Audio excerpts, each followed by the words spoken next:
Rachel back again. I'm going to call this part 1A, just to show you how I work with colour, and also just so you can see again the technique so you're sure. If you feel sure after the first video, then you can skip this one and move on to part 2. But I thought maybe you would like to see how to work with colour as well, because colour can be challenging for everyone, some people.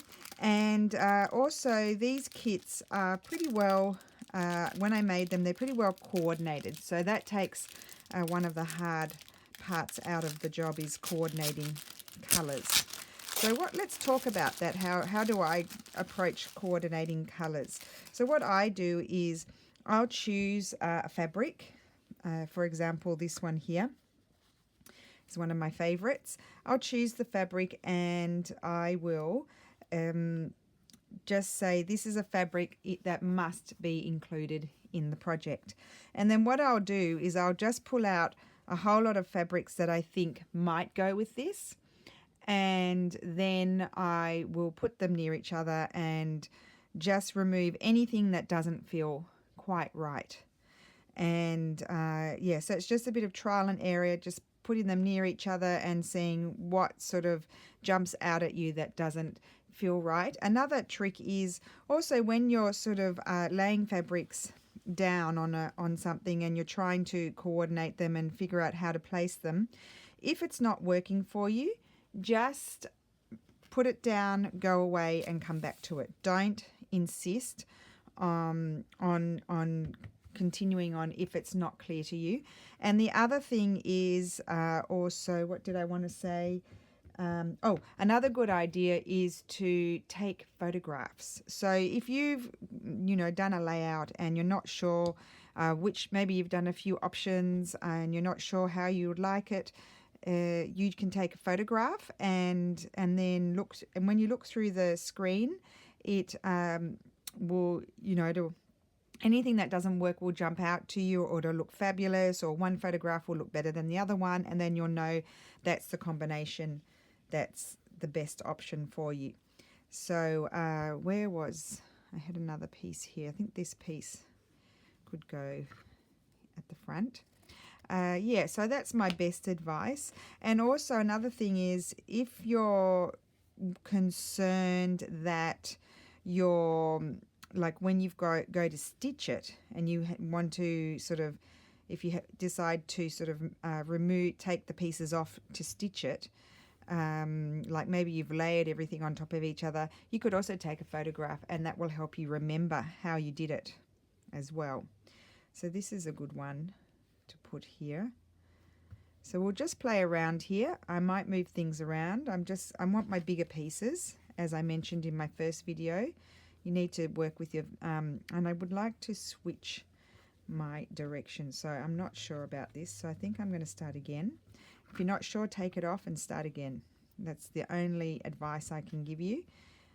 And now this one is a little bit wonky. So you will have some wonky pieces in there because they are scraps. I might put that like so. And then we need a pop of colour.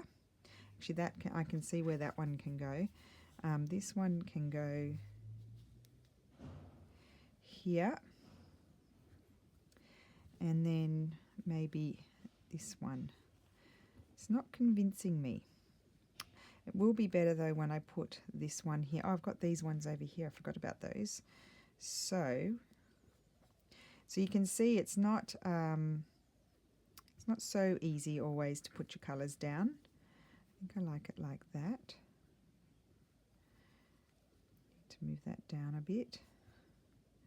Let's have a look how this is going. I feel like I kind of need something brighter there. That's upside down. It's a good idea not to put your fabrics upside down. That can go on top, and then let me see this green one. Not that actually that can just pop under there.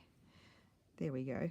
I think that's going to work, because then if you remember, I will then be layering on top, although I didn't use this one. This is probably a good one to use. Let me see. I think I'm going to try again.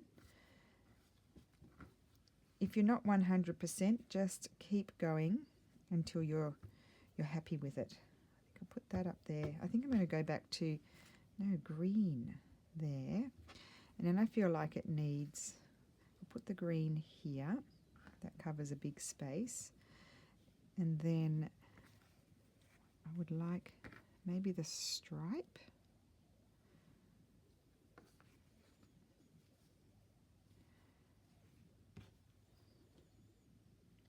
No, maybe it was better before. I do like that. And then maybe, no. Okay. Take it all off. Let's move this one up the top. Maybe I'll put this one here. And I might keep it down a bit lower.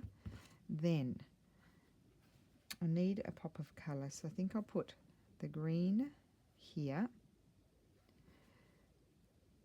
Pop of colour down here, and this is quite a nice one, or do I want that one?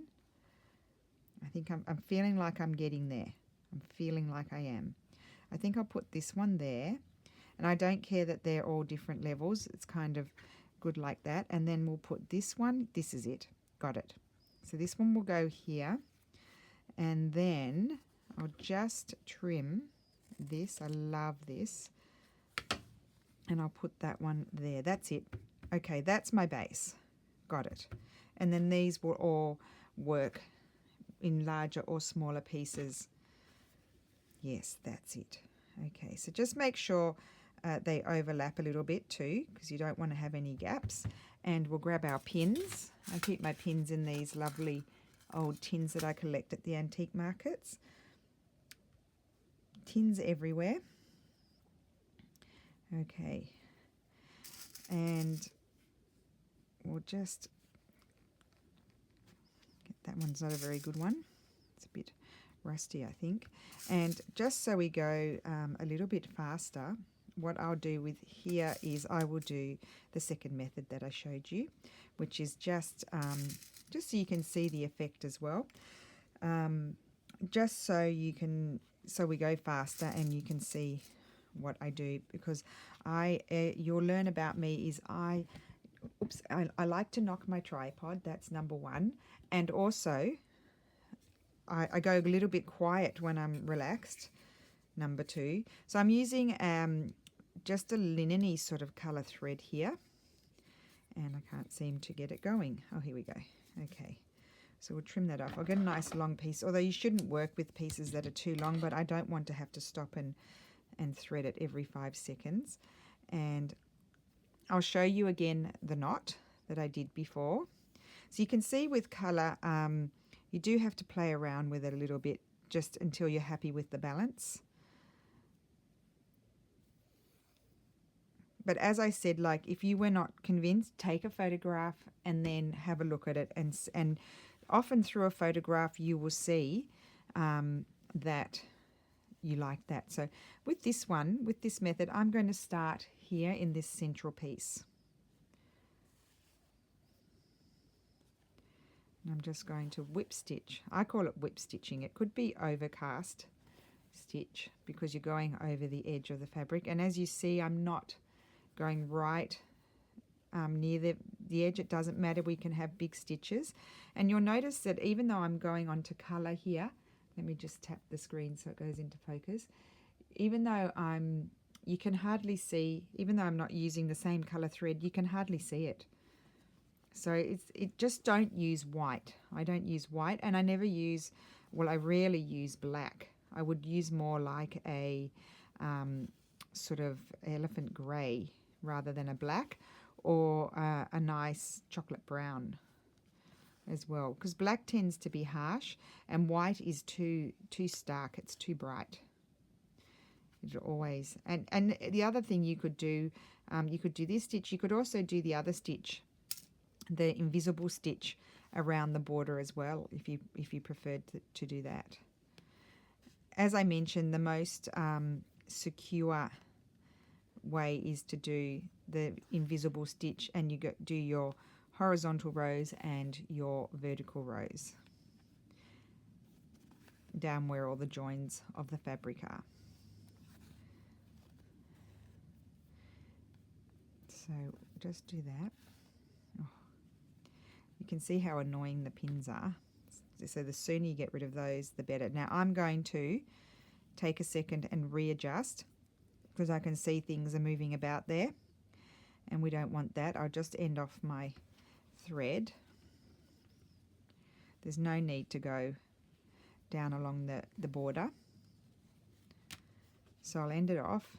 To end off, you just catch a little bit of fabric, and then don't pull your thread right through, so pull it nearly like so, and then just go in and there, and you do it twice, and you've got a nice little knot there. So we'll just, so as I mentioned, if you're confident about how to sew all your pieces together, you can fast forward this bit and then maybe see how I layer the top layer, or you can just skip directly. So this, okay, I've done that. So I wanted to readjust just to make sure it's all, I don't need that one. So let's do this, because these were sort of popping up a little bit when I was stitching before, and that's kind of irritating. So you will be able to see my thread here, but it's not too bad, because this is, as I mentioned, it's a linen, or yeah, it's a linen, a dark beige, a dark oatmeal sort of colour. And it is slow stitching, so we do want to see our stitches. We're not hiding our stitches. It's not perfect embroidery, like monograms or something like that.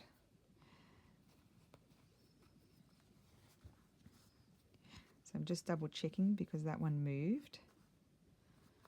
It keeps moving and I keep getting knots. Well, that's just wonderful.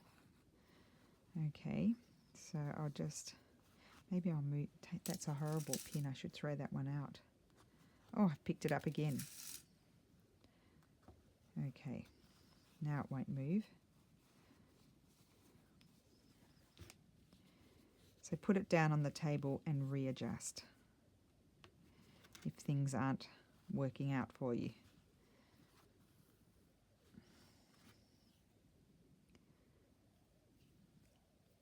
Okay.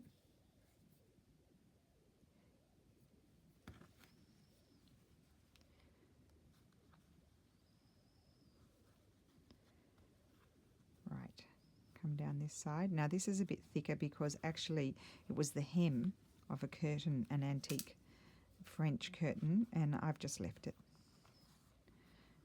It's just a scrap. I've just left it as it is.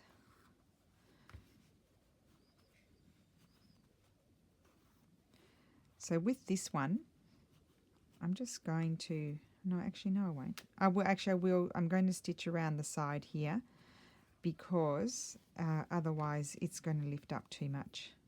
But I will do the invisible stitch. It's a little bit thick. It's a little bit hard to pull. I'm just going to put a pin in here just so it doesn't slip while I'm stitching. So just do the invisible stitch down here.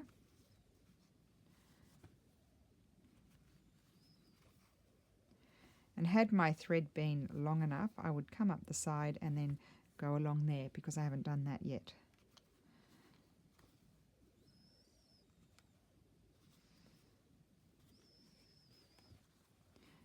So I'll just end that off.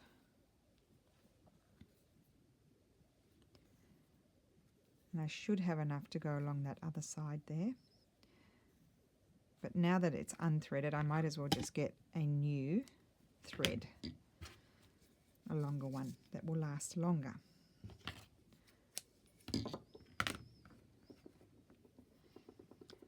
Okay.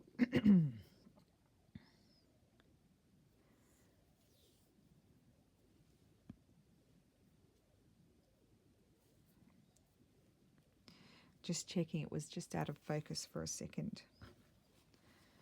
Right, so let's just go along here. And it does become less fiddly.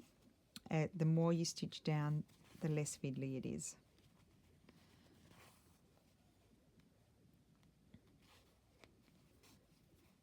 This is a naughty thread getting lots of knots in it. It's a pure cotton.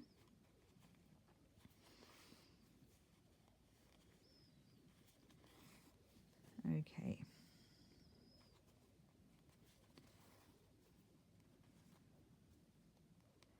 Got a little knot there.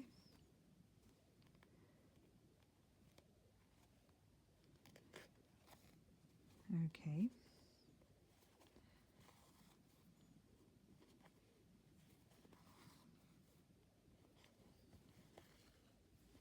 Done. So I'll show you what it looks like at the back.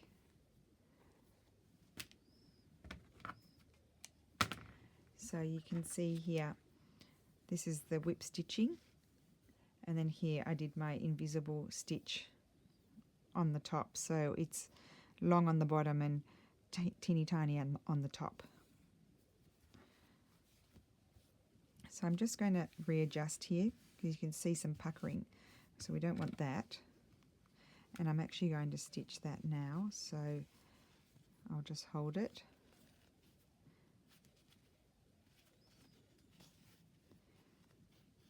And you don't have to do stitches that are too close together, especially if, as you can see there, especially if you're going to do a little bit of embroidery or something, you don't need to.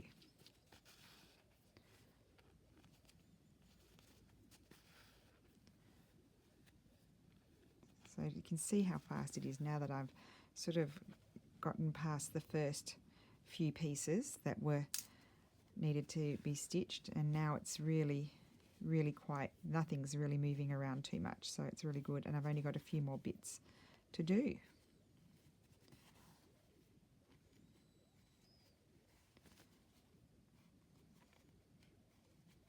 So here we've got a mix of Tilda Fabrics, Tone Fininger, and also a couple of antique pieces in there. And it's really nice when you can combine, I think, the old with the new. I think the Tilda fabrics sort of really pick up the wonderful colours in that antique French fabric.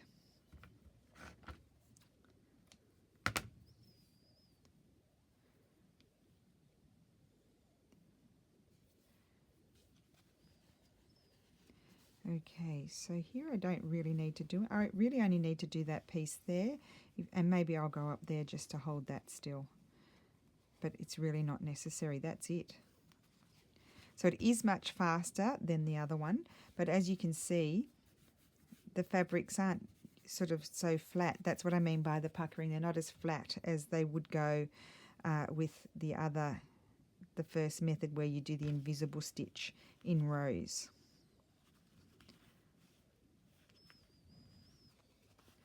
So I guess it just depends on your time limitations on how much or how little you do on these needle books.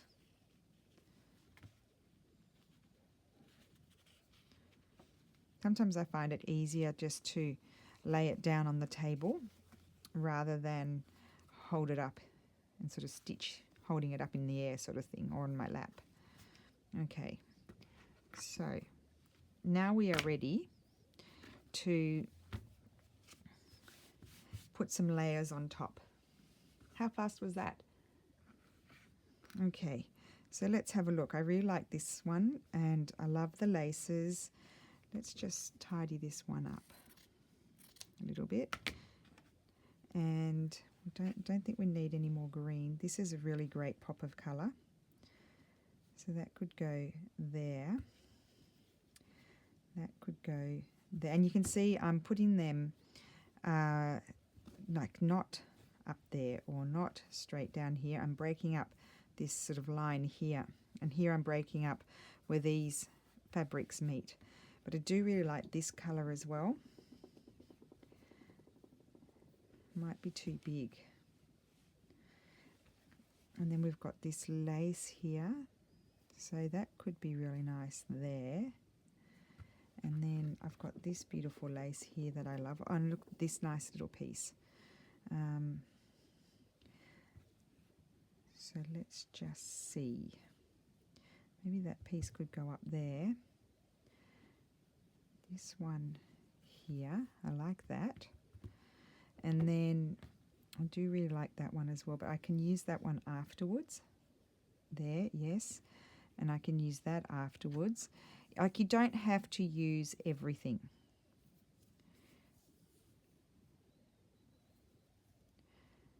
That could change direction like that. So let's just pin down our definites. I think I like that one there. So we'll pin that down. And I like this one here. And you'll see why I move it up when we move on to the next stage. And I could even move that one down there. Let's just see. I don't want it exactly the same as that. So we're creating different levels and layers. So we'll just pin that there. And then let's just do as I mentioned in the first video. See, I really like that. And then that's the back. So let's just look at the back for a second. We could have something else, I feel like. Maybe something like that. I do like that. Let me see the green. What about this one? That kind of disappears. And maybe, or otherwise, a piece of this. I think this is going to be it. I'm just going to put that there. Yep, I think I'll leave that. I don't think I'll use any of this. I don't think we need any more for the moment. Could change my mind later. So that is the back, and then we'll flip it over. This is the front, and I don't think we need that anywhere. I'm thinking this is going to go on the front, and then my button will be there. So that's it. So let's pin this in place as well, because we can stitch this down. Really like that. So we'll pin that down.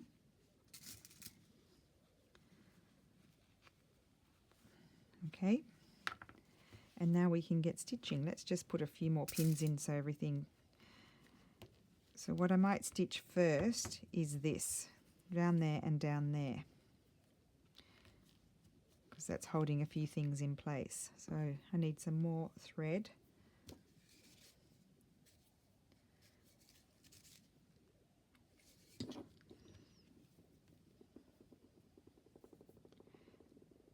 So here I've gone a little bit faster than in the first video because I've already shown you the stitches. And so now I'm just really showing you how I'm playing with colour. So to me, that's sort of balancing with this here, this and this, and then those two and those two. So you can kind of see how it makes your eye sort of move around your piece. Right, we'll start up here. And I am going to stitch this around 3 sides. I'm just going to whip stitch or overcast stitch all the way around.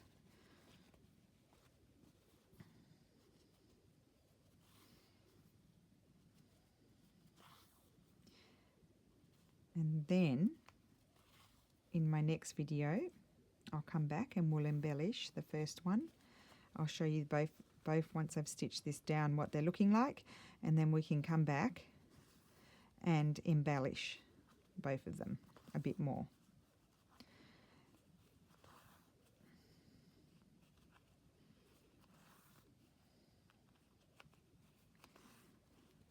And also in the description box below, I didn't mention it in my other videos, I've put you can comment below with any kind of questions that you would like to know about. Just maybe that's a good way to do it, so anybody else who does the course can, if they might have the same question and they can see the answer there.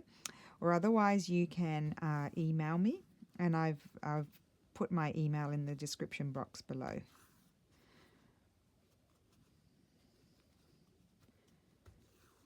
I mean, really the possibilities are endless with this type of sewing. I think I probably said that a million times in my other video. So we're nearly there. Can remove my pin.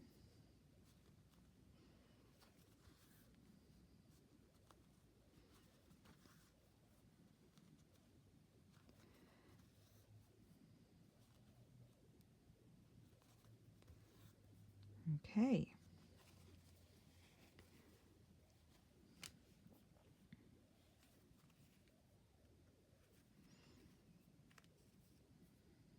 Just do one more time.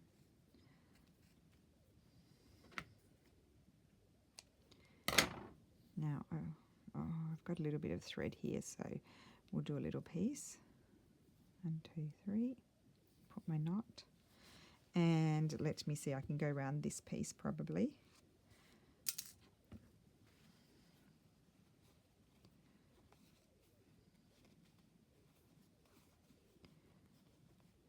Okay.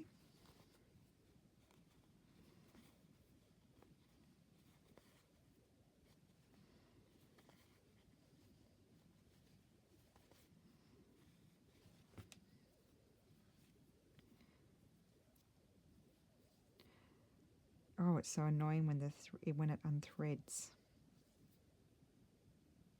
Especially when you're on a roll.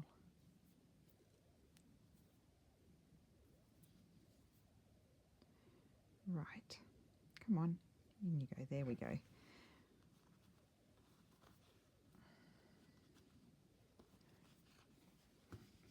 Okay. Nearly there. So my first video, I noticed I said a lot. I do apologize for that. It does happen sometimes because I'm thinking on the fly. I don't have a written script or anything. And so I'm just trying to think as I go. And I automatically just go while I'm thinking. So I apologize for that if it's annoying.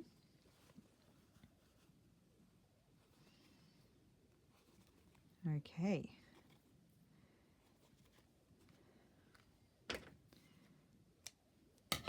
So that's that one. And we've only got 3 more pieces to stitch down. Just grab some more thread. I'm going to stitch down my flower because that will capture down that and there'll be less pieces moving about. So we'll do our knot.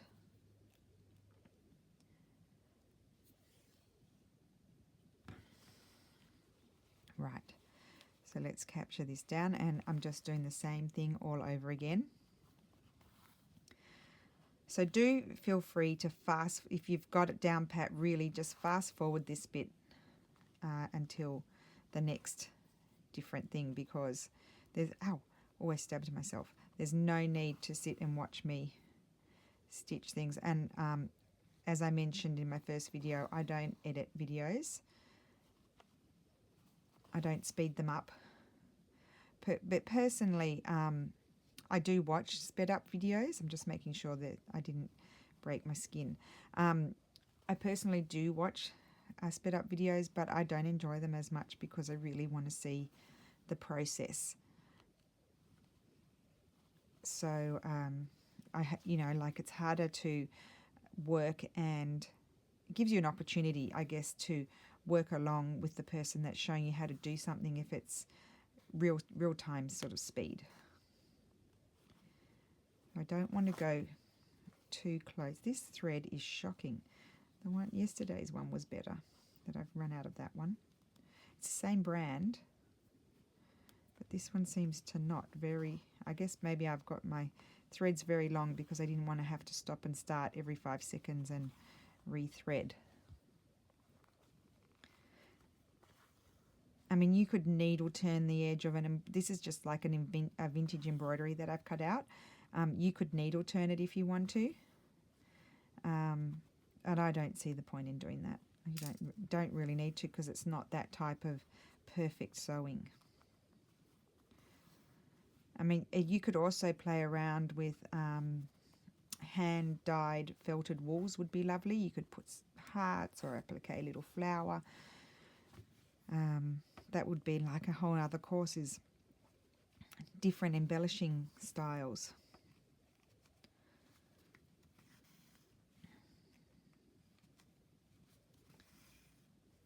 Maybe at the end of this course too, I'll show you some things that have been sort of, they're incomplete works. I'm full of incomplete works, but they're done with the similar method to this.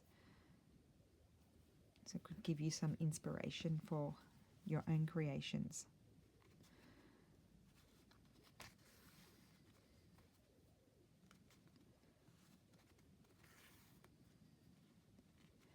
You could also, to embellish these, if you had some pretty antique floral sort of fabrics like that had lovely flowers, like Sanderson fabrics, you could fussy cut out the fabrics and then make your own sort of composition with the fabrics on your patched background, and then you could do just some random embroidery on them. I've started doing something like that, but I don't even know what I was doing with the piece. I haven't even finished it. But I will show you. At the end of this, I will show you so you can have inspiration if you want to make... Oh, I'm about to sew in a pin. There we go. Didn't see that one. So you can have inspiration if you want to make other ones as gifts, or feel free to sell them in your store or at markets, because once you get like a good hand at it, like you're used to this sort of method of stitching, it's very fast. Like literally, when I was making them for the course that I did in Italy, I actually, as this not too far distance, I'm just going to jump down here and stitch that down. I literally made them in anywhere between 50 and 55 minutes. So it's certainly doable to be able to make them and sell them. Then of course it would depend on how much embroidery or embellishment you do on them. But they are so pretty. You don't have to do too much to them if you don't want to. It's really in the fabric choices, I think. So just stitch that down a bit so it's not popping up. And I'll just pop over to the other side. On the back they all looks like dog's teeth. Dog's teeth. My mum would say dog's teeth. What dog's teeth stitches these are? Because she is the most perfect embroiderer. Although ever since we both did Jude Hill's Hearts course, Whispering Hearts I think they were called, on her Spirit Cloth website, Mum went from doing, I mean she still does them sometimes, amazing like crewel embroidery, silk embroidery. She does monograms, like beautiful monograms, and now her work has become totally deconstructed. It's really amazing and incredible, beautiful pieces, but totally deconstructed. And I mean, she, in my opinion, my mum, along with some other really well-known people that I really enjoy, she is the queen of slow stitching. There are people calling themselves slow stitchers, but they hardly put any stitches on anything. So it's kind of funny. Like, this is slow stitching, but it's not to the level of what I would consider like real slow stitching. To me, slow stitching has a lot of stitches on it. Could be wrong though, I'm not an expert. Okay, nearly there. I've done that. Oh, nearly there, definitely nearly there. So here we go. Let's just stitch this one down, and then we're done for this video. And I would like to show you, before I sign off, the two pieces that have been created.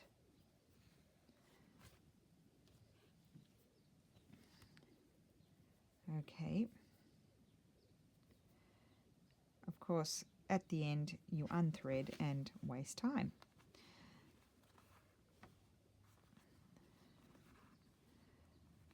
So I'm holding it down firmly, the piece of fabric, with my other hand. Now my hands are a bit cold today. It's not that cold outside, it's just cool in our house, even though the heaters go. Okay, one more little bit, and that is, I would consider this done for the moment. So I'll be very careful to put my pieces for this one to one side and my pieces for the other one to the other side. Oh, this one did not have its cord in it. Lucky I didn't give this one to anybody, this kit. Better check. I made so many that I could easily miss something in them. I'll have to check them all. Okay, so that, and I'm not cutting these off. Don't cut those off. So that's what that one looks like. These are the pieces that belong to that kit, with this button that will go there. And this is the one that I did in the first video, and that's its pieces over there. So I don't know if you can see here. You can see here it's like a little bit puckery there, whereas where I've stitched down permanently in my rows like this here, it stays a lot flatter. There I didn't do it. There I just went around the edge. Here I just went around the edge. So it's, and there I didn't. It's all flat because I've got all the stitches there. So it's up to you to choose which method you like, and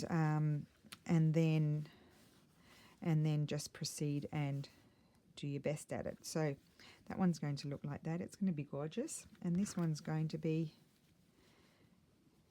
very, very soft and pretty as well. Okay, so that's the end of this video. Oh, just over our 30-minute target, and I will be back with embellishing. So thank you for watching. Bye.